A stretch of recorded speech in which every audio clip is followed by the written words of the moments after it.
happening today, electors will vote to officially confirm President-elect Joe Biden as the 2020 presidential election winner. Georgia's Electoral College is meeting at noon. So what can we expect from today's meetings? Let's break it down. Why does the United States use the Electoral College to pick the president?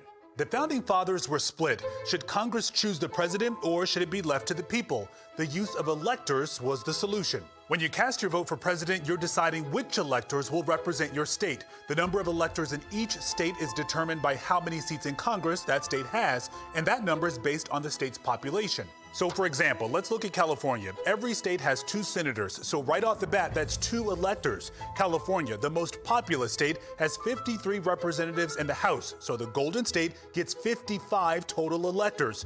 Whichever candidate wins California will get all 55 electoral votes. There are 538 total electoral votes, 535 for the states and 3 for the District of Columbia.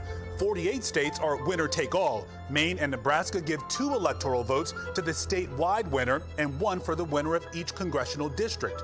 A simple majority of 270 electoral votes is needed to win. If neither candidate gets to 270, the House of Representatives will determine the president. But each state delegation, regardless of the number of electors, must vote as one, so there are only 50 votes up for grabs. The Senate will determine the vice president with a simple majority vote of all 100 senators. The popular vote winner has lost the Electoral College in 2 of the last 5 elections. This has prompted calls to switch to a popular vote system, but that requires a constitutional amendment.